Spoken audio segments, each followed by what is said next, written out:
sim. Se forem elétrons em excesso, não. Porque o elétron não pode ser dividido ao meio. Se for elétron em excesso e não tiver um número par de elétrons, se forem duas esferas, uma vai ficar com um elétron a mais que a outra. Certo? E é aleatório isso. O DESC uma vez cobrou essa consciência do aluno saber que se tiver um elétron a mais ali ímpar, né, hora ele vai ficar numa esfera, hora ele vai ficar na outra, depois da tensão do contato. Agora, se forem cargas, é só somar e dividir por 2, porque meio coulomb não tem problema nenhum, né? Afinal, um elétron é 10 na 19 coulombs, né? É isso aí, garoto. Boa pergunta. É página 348, é isso? Questão 13? 361, é lá pra trás. Beleza, garoto. 361. Agora eu achei. Página 361. Questão 13, URTS. Trilegal. Um dos grandes problemas ambientais decorrentes do aumento da produção industrial mundial é o aumento da poluição atmosférica.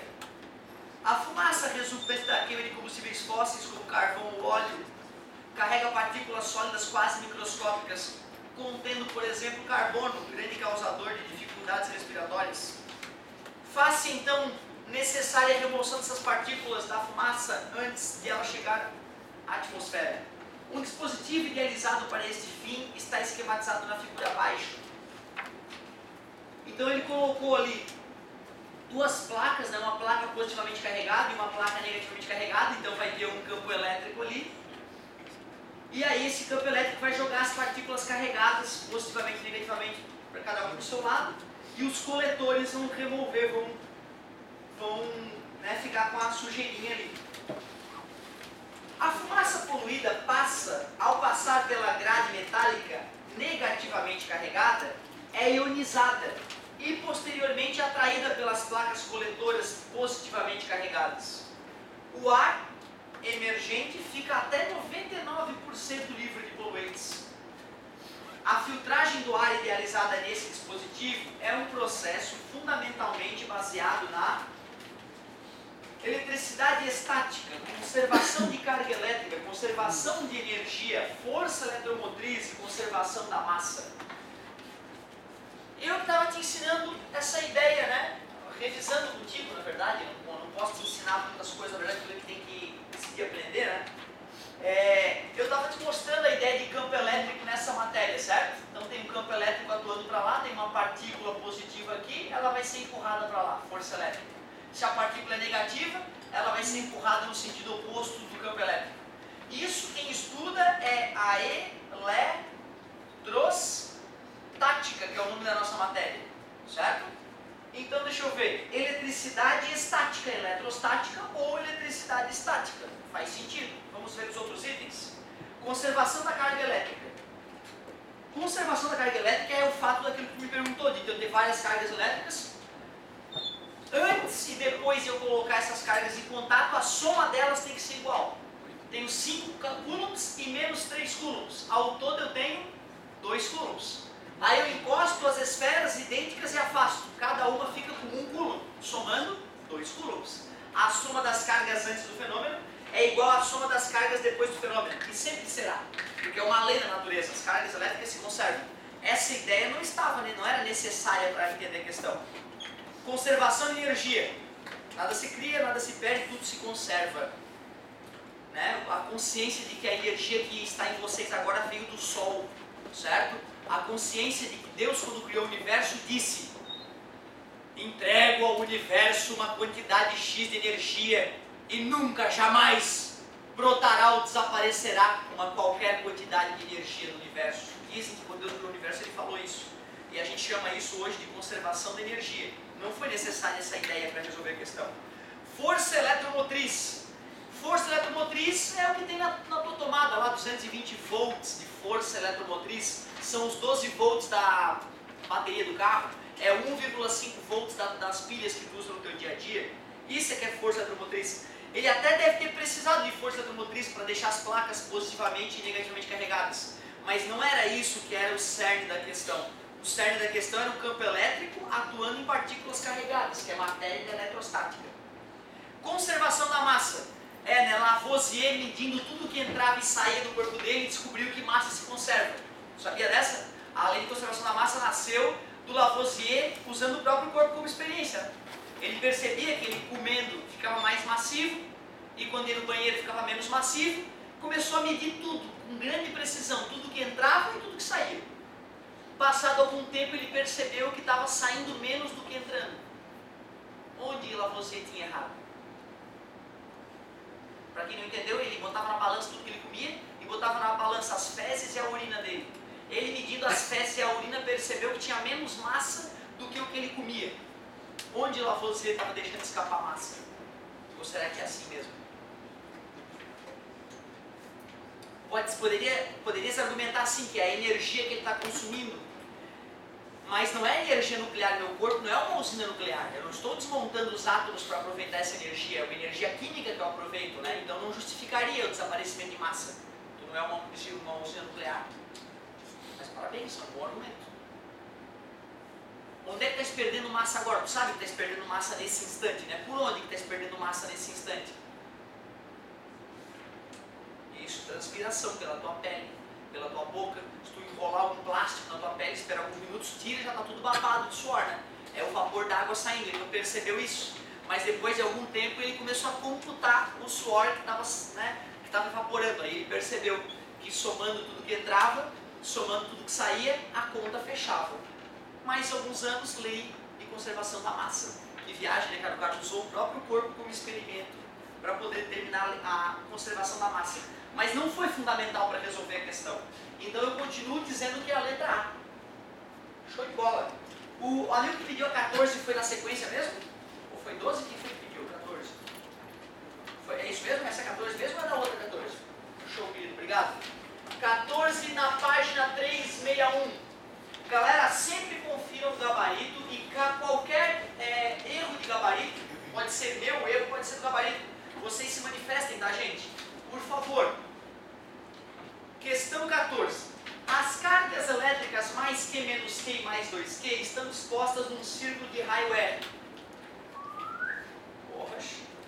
Então, deixa eu ver, ele colocou uma carga aqui que é a menos Q, colocou uma carga aqui que é a mais 2Q, e aqui uma carga que é a mais Q.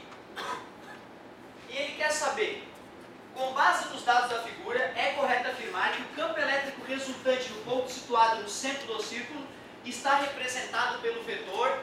Galera, prestem atenção, cara, isso é muito cobrado e tu tem que ter a noção para matar essa questão. Não é difícil a questão, mas tem que prestar atenção. Olha só, primeiro passo, desenhar o campo elétrico gerado por cada carga. Para tu desenhar o campo elétrico, a carga menos Q gera no ponto central do círculo, tu tira uma linha que sai da carga até o ponto e depois tu desenha a seta do campo elétrico. A partir do ponto, apontando para a carga quando é negativa ou apontando para longe da carga se ela fosse positiva. Então está aqui, ó. Esse é o campo elétrico da carga negativa. Vou chamar de E1. Essa partícula positiva já gera um campo que é de afastamento, lembra da última aula? Por isso que é vertical para baixo, é o E2, ó. Como esses vetores têm... Por que eu sei que esses vetores têm o mesmo módulo? Porque o módulo do vetor campo elétrico depende apenas da carga geradora, da constante eletrostática e da distância. O local aqui é o mesmo. O K vai ser o mesmo então. As cargas têm o mesmo módulo. O módulo é em módulo, não custa lembrar, né? Então o menos e o mais não vai interferir. E a distância é a mesma que a distância R. Logo esses vetores têm que ter o mesmo tamanho. Pontilhada paralela, regra do paralelogramo para somar vetores. Já achei o campo elétrico resultante entre 1 e 2. Esse vetor aqui, ó, E12, é o campo elétrico resultante devido à carga que eu chamei de 1 e à carga que eu chamei de 2. Só falta agora fazer o campo elétrico da carga mais 2Q. O que tens a me dizer a respeito desse vetor aí, comparado com os outros? Vai ser o dobro, porque eu só estou dobrando esse número é igual, esse número é igual. Se eu dobro o número que está se multiplicando com os demais, a conta vai dobrar. Por isso que a gente diz que o campo elétrico é diretamente proporcional ao módulo da carga geradora. Para onde vai apontar esse vetor aqui no centro? Para cima ou para baixo? Por quê? Para cima porque a carga é positiva. Eu vou duplicar, então eu vou fazer um campo elétrico com o dobro do tamanho dos primeiros. Esse é o E3. que eu preciso fazer agora? Eu só preciso somar esse E12 com o E3. Para não ficar poluído visualmente, para vocês acompanharem, eu vou apagar os vetores E1 e E2 que deram origem ao E12. E agora eu vou fazer a soma vetorial desses dois vetores. Tu vê, eu não sei, vocês já treinaram vetores esse ano com outro professor? É por isso talvez que a dificuldade esteja aparecendo. Seria interessante que vocês já dominassem operações gráficas com vetores para poder fazer esse tipo de questão. Então, mais uma vez, eu vou usar a regra do paralelogramo. Como é que se opera vetores graficamente com a regra do paralelogramo? Primeiro tu bota os vetores bundinha com bundinha, origem com origem, tá vendo? Aí depois tu pega a coisa de escrever, encosta na cabecinha do vetor e traz uma pontilhada paralela ao outro vetor. Regra do paralelogramo, porque a gente cria um paralelogramo para desenhar o vetor resultante. Pega a coisa de escrever, encosta na cabeça do vetor e traça uma linha pontilhada paralela ao outro vetor. Vê se tu concorda. Tá certo? Não, isso não é paralelo, pô! Ó, paralelo é o ou super paralelo. Não! Assim é paralelo. Ah, agora sim. Razoável. Para onde é que aponta o vetor resultante? Sai da origem dos vetores e vai até onde as pontilhadas se encontram. Esse aí é o vetor elétrico resultante dessa situação. Tem alguma coisa próxima disso?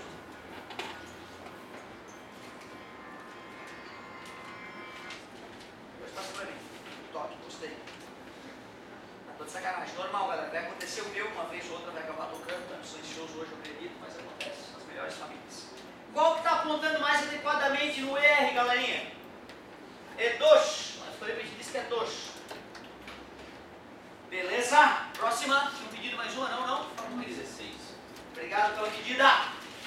16. URGS. Mais uma da URGS. Página 362, exercício 16. Repito, galera, o momento mágico do processo de aprendizagem é esse que a galera está fazendo. Tentou em casa, ficou inseguro, até acertou às vezes, mas ficou inseguro. Pede a questão para a gente discutir ela. Não entendeu a solução? Levanta a mão de novo. Não entendeu de novo? Aí talvez tu precise ficar no estudo orientado para te dar uma atenção especial. Mas tem que insistir na dúvida, tem que insistir. Assinale a alternativa que preenche corretamente as lacunas no fim do enunciado que segue na ordem que aparecem. 3 esferas metálicas idênticas A, B e C são montadas em suportes isolantes. A esfera A está positivamente carregada com carga Q, enquanto as esferas B e C estão eletricamente neutras. Colocam-se as esferas B e C em contato uma com a outra. E então coloca-se a esfera A em contato com a esfera B, conforme representado na figura. A esfera A tinha carga Q, as esferas B e C estavam neutras. E naquela posição, ele vai lá e encosta primeiro a esfera B com a esfera C, e depois encosta a esfera A, naquela posição da figura, então. Elas estavam todas isoladinhas, né? Hastes isolantes ali, para não deseletrizar borracha, madeira. Depois de assim permanecerem por alguns instantes, as 3 são simultaneamente separadas. Considerando-se que o experimento foi realizado no vácuo e ele forneceu a força eletrostática, 9 e que a distância final dentre as esferas A e B é muito maior que seu raio, a força eletrostática entre essas duas esferas é de intensidade igual a... Bonita questão, garoto. Primeiro, galera, quando eu juntar as 3 esferas idênticas e depois afastá-las, quanto de carga cada uma vai ficar? Vai ficar igual, parabéns. É só somar as cargas, né, e dividir pelas 3, não é isso? Q mais 0 dá Q, e Q dividido para 3 dá Q sobre 3. Então, todas ficarão com carga Q sobre 3. Depois ele pegou e afastou as esferas A e B, deixou elas bem distantes uma da outra. Uma distância D. A pergunta do cara é: a força eletrostática entre essas duas esferas é Eu já sei que é repulsivo, porque na eletrização por contato, elas adquirem cargas de mesmo sinal. É repulsiva. Só falta descobrir o módulo dessa força. A lei de Coulomb nos diz que para calcular a força elétrica repulsiva ou atrativa, é só usar a famosa lei de Coulomb. O Coulomb colou, né, da representação das massas de Newton. Ele não substituiu o valor do K, né, ele deixou o valor do K, então vai ficar K vezes Q sobre 3 para uma delas, vezes Q sobre 3 para outra, para A e para B, dividido pela distância ao quadrado. F é igual a K vezes Q, ele chamou de Q ao quadrado, dividido por 9, dividido por D ao quadrado. Isso é uma divisão de fração, que é a primeira multiplicada pelo inverso da segunda. Por isso que a fórmula vai ficar Q ao quadrado sobre 9D ao quadrado. Repulsiva, K ao quadrado, 9D ao quadrado. Letra A. De amor. Questão bem completinha essa, porque já trabalha o processo de eletrização por contato, né? Tem que ter uma boa noção disso. E trabalha essa parte algébrica, né, cara? Eu lembro que quando tinha a letra eu travava. Número eu não sabia fazer a conta. Mas quando era só a letra eu ficava puto, eu não entendia por que de fazer aquela substituição das letras. E tem que treinar essa parte, cara. É uma parte que faz diferença no vestibular.